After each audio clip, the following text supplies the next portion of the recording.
Thank you, Sherry Steiner, Erica, and others of CTSB. I appreciate the opportunity to be here. Talking with Sherry, I thought an introduction to myself as a poet here. I would read the about the author paragraph on the back of my newest book, which is already long ago. David Giannini's most recent full-length collections of poetry include The Dawn of Nothing Important, In a Moment We May Be Strangely Blended, Mayhap, The Future Only Rattles When You Pick It Up, and Faces Somewhere Wild. He was twice nominated for the Pulitzer Prize and the National Book Award. Porous Borders, a book of prose poems, was published by Spuyten Duyvil Press in 2017. Numerous chapbooks of his poems and prose poems have been published by a variety of small presses through the years, and his poetry has been published in national and international magazines and anthologies. He received the Massachusetts Artists Fellowship Awards, the Osa and Lee Mays Award for Poetry, an award for prose poetry from the University of Florida, a finalist award from the Naugatuck Review, and I was a finalist for the James Hurst Poetry Prize of the North American Review in 2021. Well, I started out in 1971 living on Florida Mountain, which is the highest peak here outside of North Adams, and on a back road. And the only job I could find was as a grave digger for the town of Florida. Also working on the road crew, but helping out, cleaning out what the backhoe left of the grave. And I was a beekeeper. I taught at Williams College, the University of Massachusetts, and Berkshire Community College, as well as preschoolers through high school students, among others. I was also the lead rehabilitation counselor for Compass Center, which I co-founded as the first rehabilitation clubhouse for severely and chronically mentally ill adults in the northwest corner of Connecticut, specifically in Lakeville. Well, so that's enough of that, I think.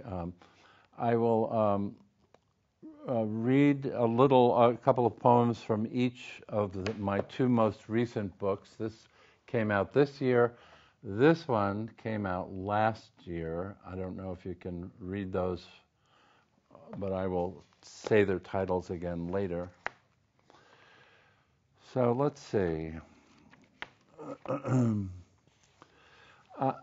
going to do what I did recently at another reading, and that was I am going to start reading from already long ago in the back of the book, because I often think about poetry. I think other people who are involved in poetry certainly think about it quite a bit. And this is from a set of 5 songs. They're not typical songs in the being sung, but this is called First Love. To first love the poem because it is. To first love the poem because it is as skipping rope is to a child with no need to ask, what does this mean? And if the poet is a woman hearing yips in a tall meadow where no fox rises, what then? And if the poet is a man living among ghosts and now begins to hear them, what of that? To repeatedly love the poem because it is refusing to solve its mysteries for you. Ghosts or poems won't reappear until inside you is a meadow where first an animal may skip in the tall. To first love the poem because it exists, to repeatedly love it as it resists. Then the poem rests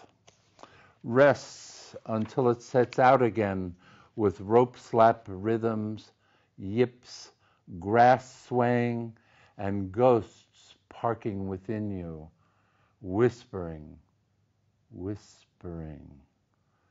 A poem resets the distance between head and heart.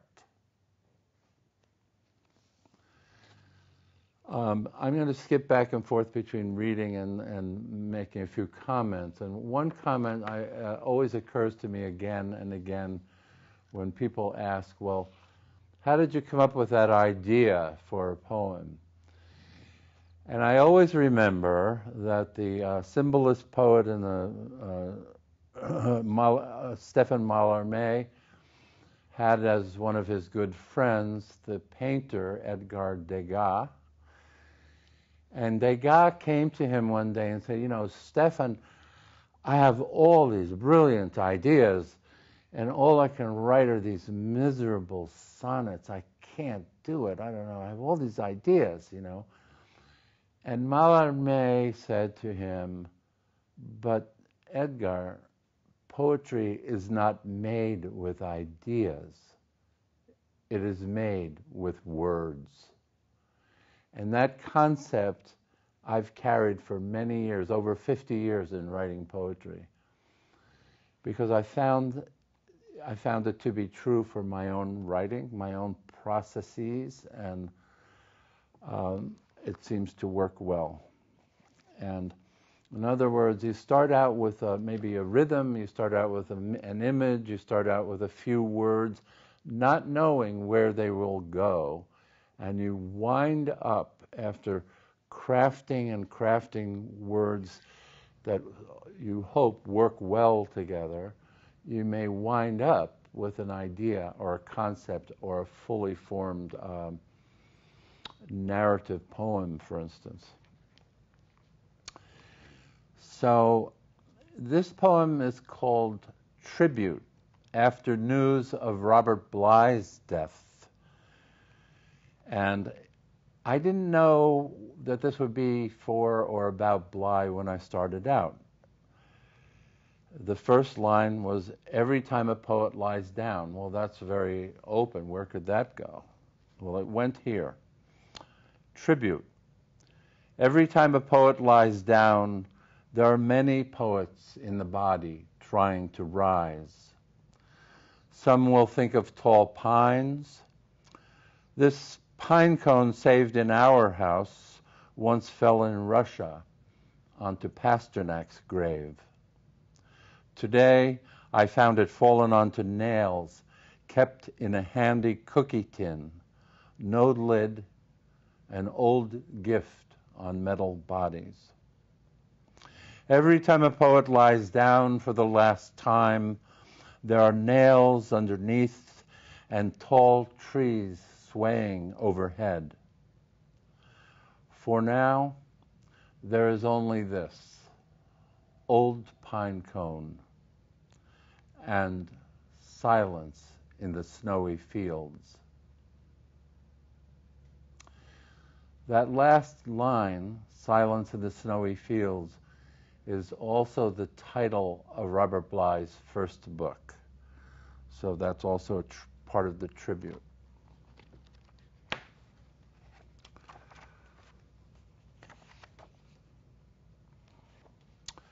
I wanted to read this poem for my wife, Pam. It's called Before You Go. Is that something's house or a cone in that tree? A zone of scales or some other being faithful to a reality that will never return? Before you go, let me see and touch you well, as you may see and touch me well. Dear one, wife, partner of brain and heart, Like ourselves in time, each leaving gets nowhere but gone into ground or others' beliefs. Before you go, show me how the mysteries eat. High mountain salad, tossed earth and bone, lit feather tips and wicks of sun, peppered by barbarous shadows.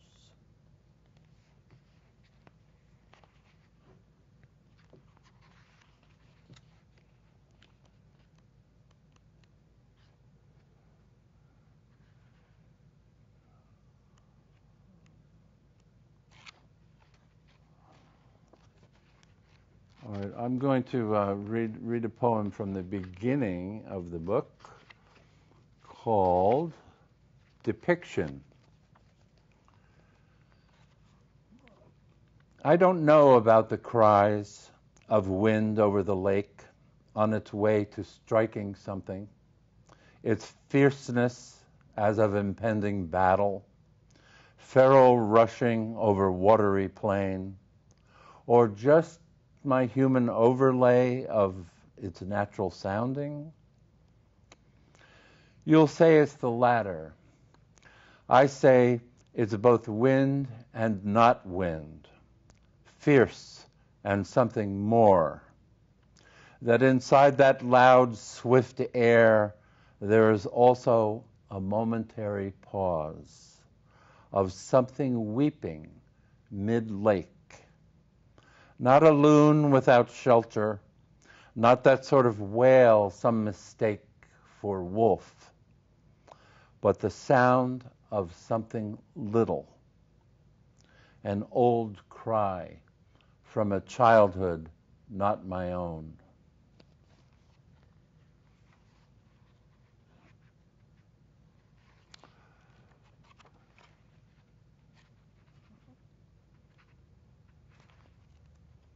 Let me read the last poem in the book now, called Meditation with Rant. All the stars still hanging out of nothing. Not everything invites us into wonder. Wonder invites everything. Fireworks last night, and someone this morning playing a flute in the woods, blowing through emptiness until space and music are one. Antlers rise to notes and noise, deer dodging bullets, people shot in malls and schools, news of our failing world everywhere, political sickness everywhere, coming to an average here, 3 guns for every citizen, millions. Here among hills, air is always growing younger while the forests age. Soon will some politicians and trees be felled by winds of one sort or another, falling to the waysides of others, while the stars still. So those were from already long ago, and I should mention while I think of it that most of these books, my last 4 or 5 books, I don't have another one here, were published by Dos Madres Press in Ohio. It's a well-known intermediate level press, meaning it's not one of the big New York presses owned by German companies, etc. And they publish a great deal of poetry. They've become very well known. You can find my books on in Matthew Tannenbaum's store, the bookstore in Lenox. You can also find it online on Amazon, or you can go to Dos Madres Press, I think it's, let's see, it's www.dosmadres, that's MADRES.com, www.dosmadres.com, and order the books from there.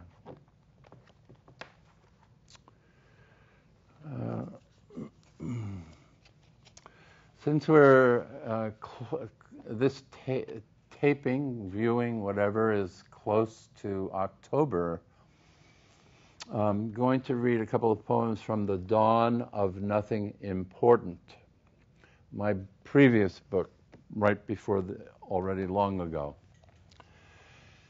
And some of you may know who the Norse god Odin is, but if not, you could look that up. I happened to mention it in here. And this is starting elsewhere most of the time. Some poems get worked out on the spine of a freshly stacked chord. Oak, beech, maple, ash, each log with its revenant as sacred as fire, or ghosts going back to Odin and his brothers, born of the first man, born from a frost giant's daughter and a salty ice block licked by a cow. Two ravens arrive. One is thought, the other memory. Both sight me as I bend and heft, fitting splits in a long run under them. Light licks at the wood stack, and shadows appear to levitate, causing the uphill slope to lift higher, then drift down to where I scribble on this paper from an unknown tree, and listen hard to the cause.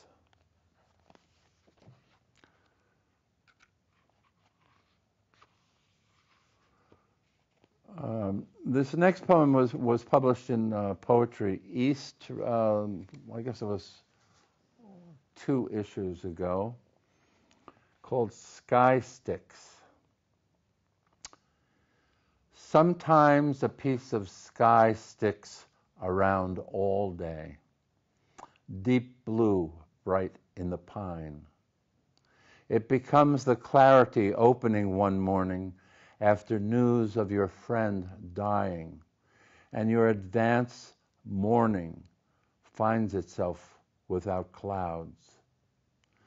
Every top needle of the pine holds the memory of a green child who climbs far up onto the limbs and suddenly found himself swaying over his friend stranded below, in shade growing steadily darker.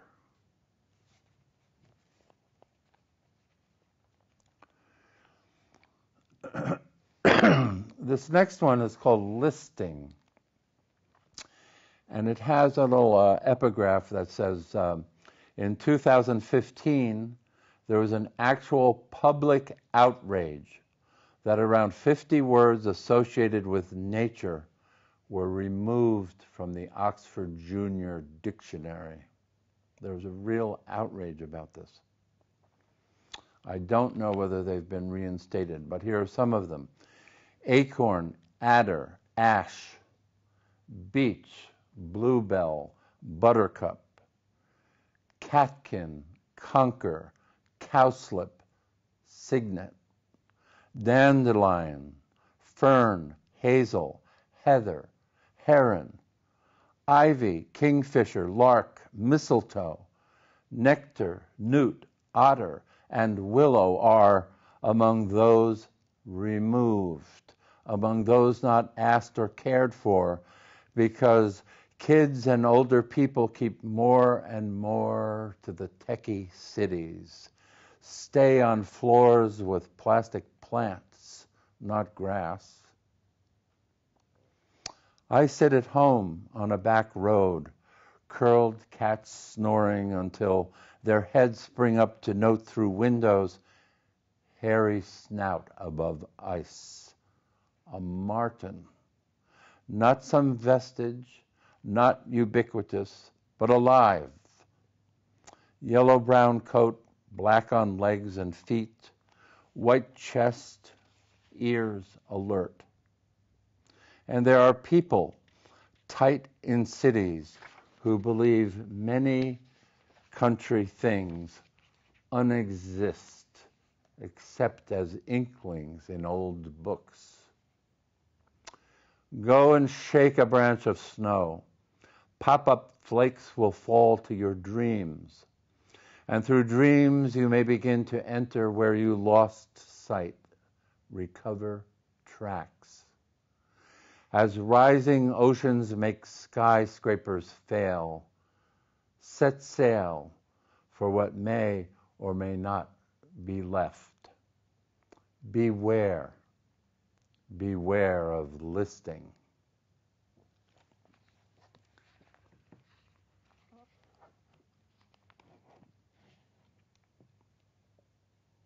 There's one other poem I thought I would read before ending this time here. And this seems to happen to me lately. I lose my spot. Let's see if I can quickly find this. Oh, come on. Okay, oh. This is, people immediately notice, of course, that since I live in the country, I write about what I know and where I live. And this is called Percheron. Percheron is a very large workhorse. And this was something that happened to me some years ago, actually, in over the border from North Adams in, what's that next town over?